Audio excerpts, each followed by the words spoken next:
Hello fellow Space Engineers, this is Marcelo from ACFM Gaming, and today we're doing a special battle test. In this episode we'll take a sneak peek at the upcoming mod, Ganymede Extraction Consortium, and its main combat vessel, the Potomac class corvette. So I started making this mod right after the Pirates patch came out. I decided I didn't want a faction that would go directly after the player. I wanted something that was there in the background, providing a little flavor to the universe and a constant resource pressure by gathering ore and resources that the player's going to need. To that end, I've had to use mods. That's just no way around it. I can't do a sensor-based or autopilot-based mining vehicle without, getting in there to set it up each time it spawns. And I'm sorry, I can't join all your worlds to do that. So I had to use Rinchnun's autopilot mod. Sorry if I mispronounced that. To get the extractor, the mining rig, to go off on its own, find asteroids, harvest them, bring the ore back, and get it on the Mackinac, that's the big ship there, to get it refined, stored in the holds. All this is going to go, it's going to work, and you're not going to get harassed by, constantly spawn pirates that just come and attack you. Instead, it's going to present a growing resource pool that you might someday want, especially if you are attached to your location and you don't want to go somewhere else to find the resources. So if you go and attack it, you're going to run into some combat ships. I've built two here that we're going to show you today. One of them is the Potomac class corvette, and the other is the Occoquan class patrol craft that we'll probably only cover very little of. The patrol craft, you can probably see that one the most. It's going to protect the extractors if you go and harass them. It'll show up to defend the Mackinac if you go and attack that. The corvette, you'll only see it if you go directly after the Mackinac or after the smaller freighter down there, the Erie. That's going to come. It's going to collect resources if the Mackinac gets too full, or if you've been harassing the Mackinac and run its ammunition supplies low. It'll come, refuel the Mackinac, take some resources away, and if you attack the Erie, you might see some corvettes come defend it. In terms of the faction itself, these just represent the quick reaction forces, the faster, smaller, lighter ships that can come and quickly assist, say, a mining vessel that's under attack. The Potomac class corvette actually started out as the River class corvette. It's an older design of mine that I had created initially as an escort for my main cruiser in my survival world. It's grown a lot since then. Grown a bit of a tumor on its back, but it's still good. My main design inspirations for it were the Rebel Blockade Runner. It's where that distinctive hammerhead comes from. I looked at Wikipedia and I saw, U.S. classifications for corvettes in like World War II, and I saw, okay, I've got a decent length and tonnage. Let's see if I can hit that mark. And to try and do that, I focused on armoring only the areas that I thought really needed the armor with heavy armor. Everywhere else, light armor, whatever I could get away with. As the design has evolved, I've moved some turrets around. It lost 2 laser defense turrets that were up on the hammerhead, gained some welders and a decoy. Used to have Minotaur turrets. I've switched those out with the OKI turrets just for balance reasons.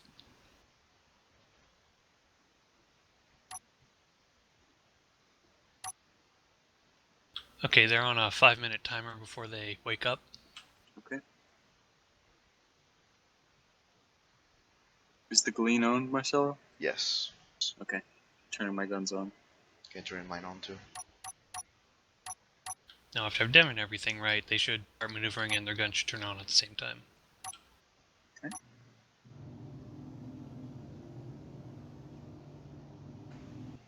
One's still stationary. I set them up 30 seconds there we apart Okay. to give me time to move between them. Alright, yeah, no, they're both working. You had it right. Okay, I'm moving forward. Can I follow you? It's really hard to keep up with the Naiad.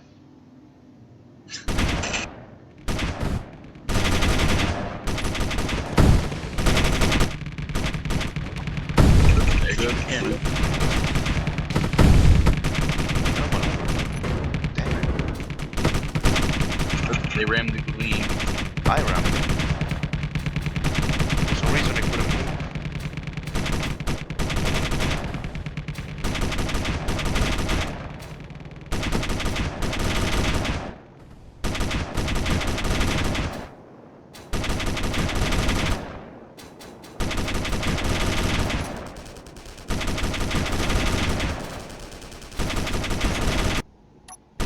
Whoa! I just got shut out.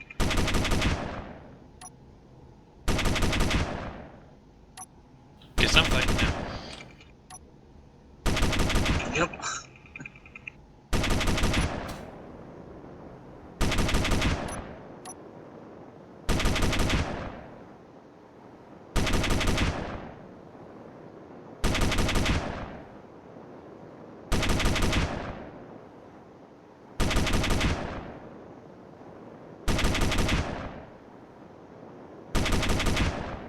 That decoy in the nose seems really powerful.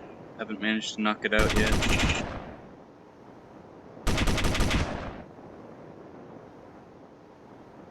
The Potomac's heavy guns are down. And I think it's laser turrets. Or no, it still has one laser turret. But the Naiad's remaining guns are going to have trouble getting through that welder reinforced front armor to hit the decoy.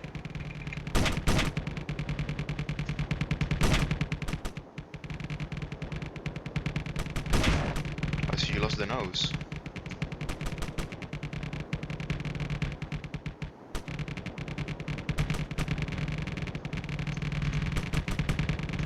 I think the heavy armor is paying off. I mean, it's Yeah, it's withstanding. a lot of money. Of course, the Naiad's heaviest guns are also down. So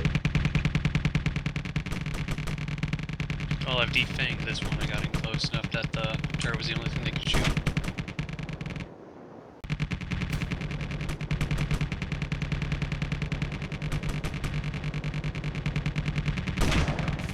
also, in survival, the welders would be less powerful. Yeah, I put in a small container for parts, but once that's gone.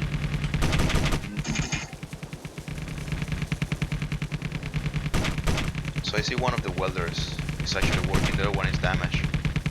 So you may wanna like sever the other welder. He doesn't have any manual guns left though. You know, Gyro's online. We can try like a fighter attack against. Whoa! You took out the. Oh. Okay. that was a nice ship.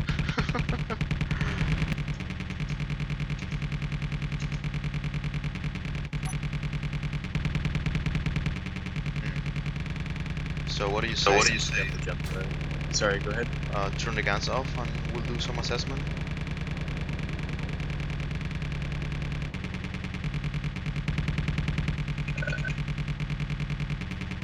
Okay, the story with the RAM is that for some reason the Galeen was unresponsive.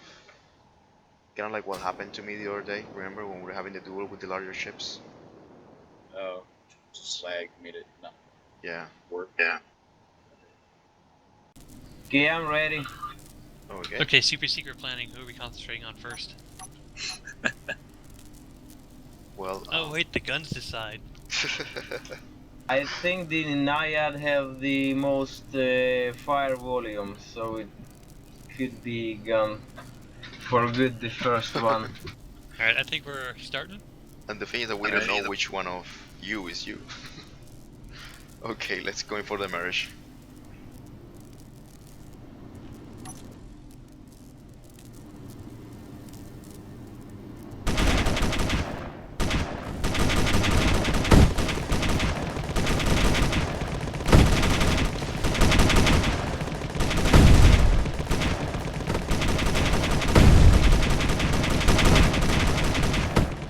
Oh, I lost the camera. Both of them.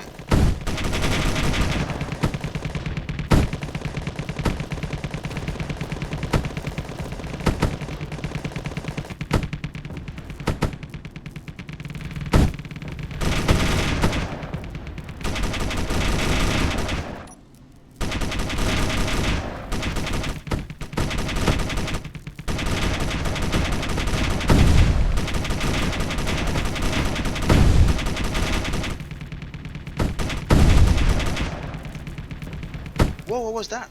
Jeez.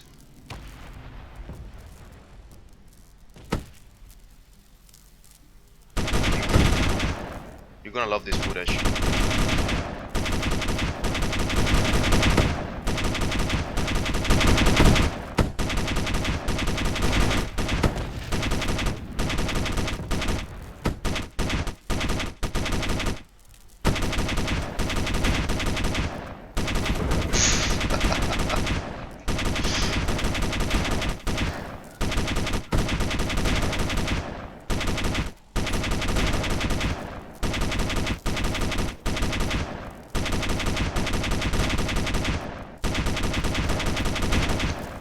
I have to ask something. Was that ram intentional or lag Yep. induced? Ah, okay. Because all of a sudden I saw the Potomac like full steam ahead. I intentionally rammed you twice. Ah, okay. Are you disabled, Seth, or are you still flying? Still flying.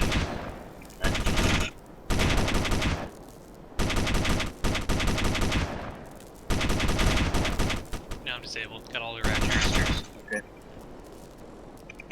Headed after you, Gyro. I'm trying to... You know what.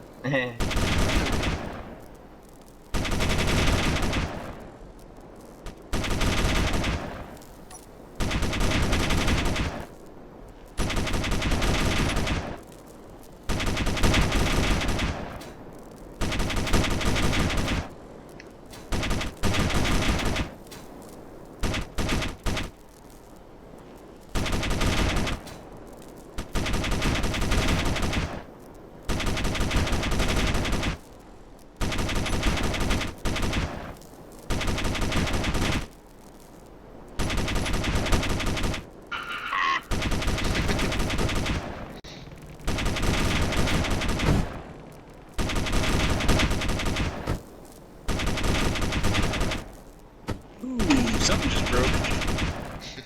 I just watched the Potomac do like this crazy 90-degree turn from something breaking off and colliding.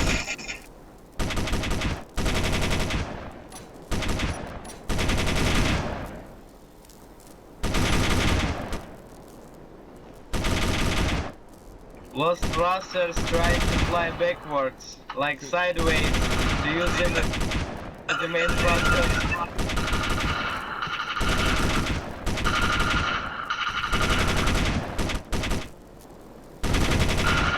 Okay, now I'm officially done. Huzzah! So we did some combat testing on your design, Seth, and we were quite pleased with it. It's actually what we consider a well-balanced, well-designed corvette, especially fits well within the class. We tried it against our patrol cutter, the Galeen, and the very special Naiad, which is kind of like our measuring bar for all of the designs that we try. And to no surprise, the Galeen always lost the fight.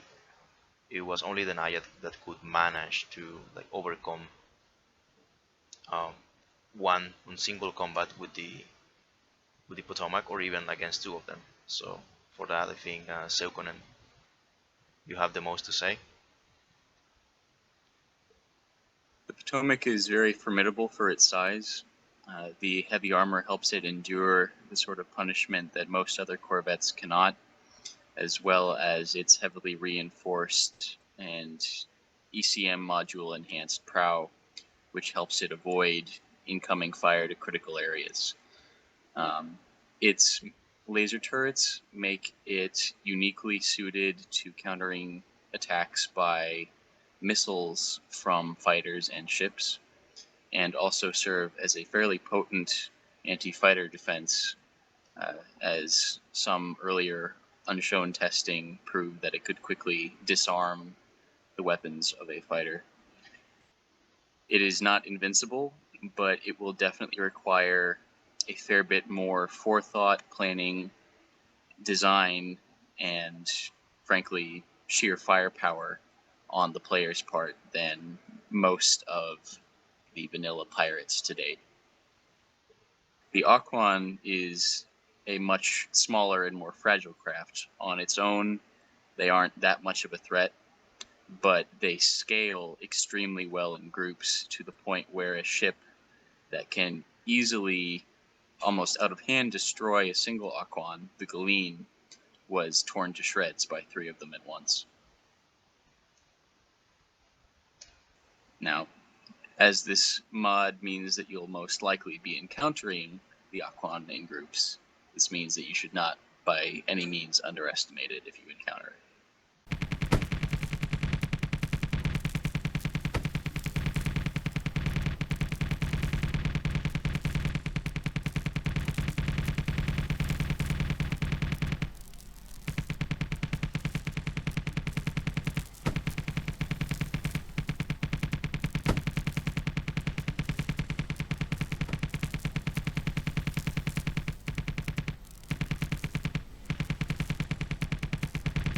Patrol boats, they can evade a lot of firepower. Yeah, you dodged a whole bunch of 122mm shots, just like I did.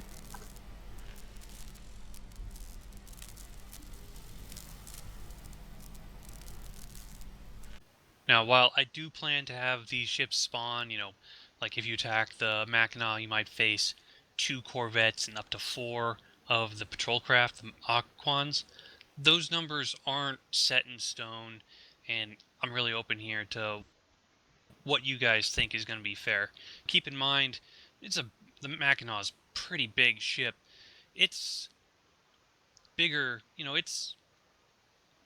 I've tried to use the stock ships like the mining hauler as a kind of yardstick, but I have gone above and beyond them to some degree. So if you let a Mackinac mine for a long time, it's going to represent a really big pool of resources, and capturing that should not be easy. So I want this fight to be tough for you guys, but I want it to be tough and fair. So if you guys have some comments about what you think might be appropriate, I'd love to hear them. Regarding the gameplay experience, I think we found out that it's really important to have an identity for a faction, like you were saying. Like, this is a mining corporation. It's not meant to be a full-blown military like the UTC, for example.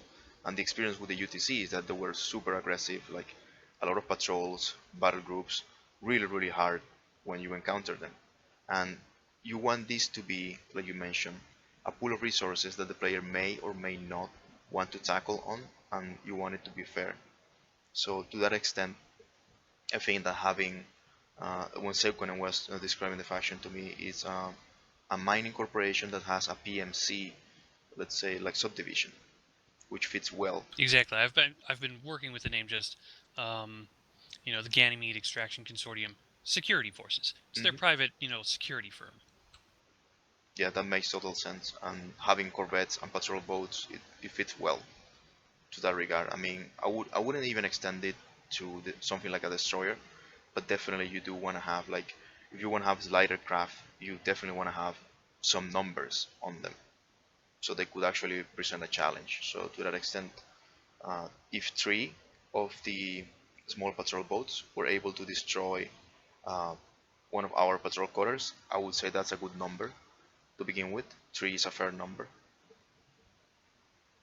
Maybe like top it would be 5, but I wouldn't move it past that, at least from the experiences that we encounter, because you need to take into account that you're gonna find either solo players or maybe a group of, let's say, 4 to 5 players that are working in conjunction, which is quite a lot.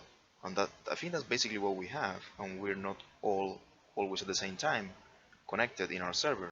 One of the things that impresses me about this mod and how it's shaping up, this looks like excellent sort of endgame content, as it were. The thing about the vanilla pirates, they are a threat to a player who is starting out, but as soon as you have multiple players in fighters, or as soon as any one player constructs a proper warship of any significant size, even a corvette or a patrol boat not much bigger than the Galeen or Occoquan, the vanilla pirates stop being threats and start just being piles of loot. So there really is, I think, a need for something that doesn't pursue you aggressively but will require significant resources and planning and raw brute force to be able to defeat. Something that can challenge a player in late game who has set up their base, who has set up a couple of warships or a fighter wing with their friends.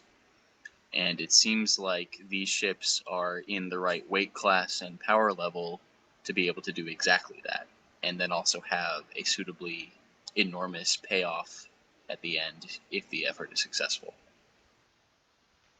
I completely agree with that, and I would even say that maybe one of the big wins with this mod is actually capturing a Potomac, because like we learn in our redesigns of it, it's a ship that is easily transformed into a player ship. And a very good player ship at that. Exactly. We managed to include oxygen tanks and generators like in line after the other, one after the other. We managed to add, well, it already has a remote control, but what else did we do? An arc furnace and an assembler. Yep, for self-sustain and repairs. We also slightly reinforced the side armor and added frontal weapons. Now that we're talking about the Potomac herself, and I think we should move into like our suggestions for improving her. And I want to begin with something that I'm looking at right now. The tiny modification that I would add to this gyroscope that I'm looking at here is not to attach it on the exterior armor, but I would attach it on the side of that reactor, of that small reactor. And basically that would be it. The same with this other gyroscope here, I would attach it to the cargo container. So that way, if the exterior armor gets hit, the gyroscope is not going to fly around. There's space on the front for an extra pair of forward and rearward small armored thrusters. Yeah, regarding that, I would definitely, if not add extra retro thrusters, I would just move these two because they're right on the front, and put I would put them right here next to the connector port. And it's something that we do in our own ships, especially because we learned that the retro thruster can become kind of like a puncture wound that leaks damage into the inside of the ship once it's destroyed. And another thing is, since you added a self-repair system, ideally what you want to do with a self-repair system is have it only place metal grids and metal plates, and it's something that you can mass produce. But when that self-repair system needs to add complex components like a reactor component or a thruster component, then in a survival gameplay it kind of like loses that capacity as soon as you run out of those complex components. So I would actually reinforce the front of the ship, which has proven to be a powerful ramming tool, I have to say that. Yeah, exactly. That would also like potentialize and like extend the life of the the decoy that is buried inside. So that would be my suggestion. Like move those retro thrusters a little bit to the back. Should we open it up in front and show the welder system? Yep, I would say it's a pretty solid self-repair system, especially because I noted in one of the fights that even after one welder being damaged, the other continued to work. And I was concerned because they were like so close to each other, but my concern was that maybe one single hit could take them both out, but that wasn't the case. Part of this system was I was actually trying to protect the retro thrusters there. That's why the decoy is in the heavily armored portion between the thrusters to try to draw the fire away from those two. Yeah, I think something like this would definitely make I think that's yeah. I think that's a good balance between the retro thruster placement that we had and the concerns that you mentioned about protecting the welders. Yeah, this makes the hammerhead more solid. Now it looks like a closed fist, and it can act like that actually. So, in conclusion, we hope you've enjoyed this sneak preview of the upcoming Ganymede Extraction Consortium faction mod, as well as the usual Battletest carnage. And if you think we earned it, leave a like, comment, or even subscribe. Thanks, and happy engineering.